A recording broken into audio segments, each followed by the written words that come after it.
ಭಾರತದ ನೌಕಾಪಡೆಗೆ 26 Rafale jet ಖರೀದಿಗೆ ಒಪ್ಪಿಗೆ ಸಿಕ್ಕಿದೆ. ಬರೋಬ್ಬರಿ 63,000 ಕೋಟಿ ರೂಪಾಯಿಯನ್ನು ನೀಡಿ 26 ರಫೇಲ್ ಮರೀನ್ ಜೆಟ್ ಖರೀದಿಗೆ ಈಗ ಅಸ್ತು ಎನ್ನಲಾಗಿದೆ. 22 ಸಿಂಗಲ್ ಇಂಜಿನ್ ಡಬಲ್ ಟೀಟ್ ಜೆಟ್ಗಳನ್ನು ಖರೀದಿಸೋಕೆ ಒಪ್ಪಿಗೆ ಸಿಕ್ಕಿದೆ. 4 ಡಬಲ್ ಇಂಜಿನ್ ರಫೇಲ್ ಜೆಟ್ ಸಹ ಖರೀದಿಸಲು ಒಪ್ಪಿಗೆ ಸಿಕ್ಕಿದೆ. ಮೋದಿ ನೇತೃತ್ವದಲ್ಲಿ ನಡೆದಂತ ಭದ್ರತಾ ಸಂಪುಟ ಸಭೆಯಲ್ಲಿ ಈ ನಿರ್ಧಾರವನ್ನು ಕೈಗೊಳ್ಳಲಾಗಿದೆ. ಈ ಹಿಂದೆ 36 ರಫೇಲ್ ಫೈಟರ್ ಜೆಟ್ಗಳನ್ನು ಖರೀದಿಸಿತ್ತು ಸೇನೆ. ಸದ್ಯ 26 ರಫೇಲ್ ಜೆಟ್ ಖರೀದಿಗೂ ಕೇಂದ್ರ ಸರ್ಕಾರದಿಂದ ಒಪ್ಪಿಗೆ ಸಿಕ್ಕಿದೆ.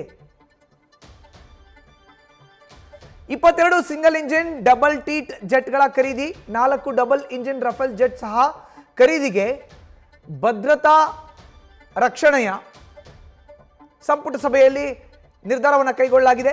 ಈ ಹಿಂದೆ 36 ರಫೇಲ್ ಫೈಟರ್ ಜೆಟ್ಗಳನ್ನು ಖರೀದಿಸಿತ್ತು ಸೇನೆ. ಈಗ 26 ರಫೇಲ್ ಜೆಟ್ ಖರೀದಿಗೆ ಕೇಂದ್ರ ಸರ್ಕಾರ ಅಸ್ತು ಅಂತ ಹೇಳಿದೆ. ಪ್ರಧಾನಿ ನರೇಂದ್ರ ಮೋದಿ ನೇತೃತ್ವದಲ್ಲಿ ಈ ಒಂದು ನಿರ್ಣಯವನ್ನು ಕೈಗೊಳ್ಳಲಾಗಿದೆ.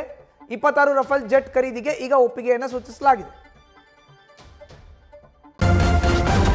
ನ್ಯೂಸ್ ಫಸ್ಟ್ ನಿರ್ಭೀತಿಯಿಂದ ನಿಮ್ಮ ಪರವಾಗಿ.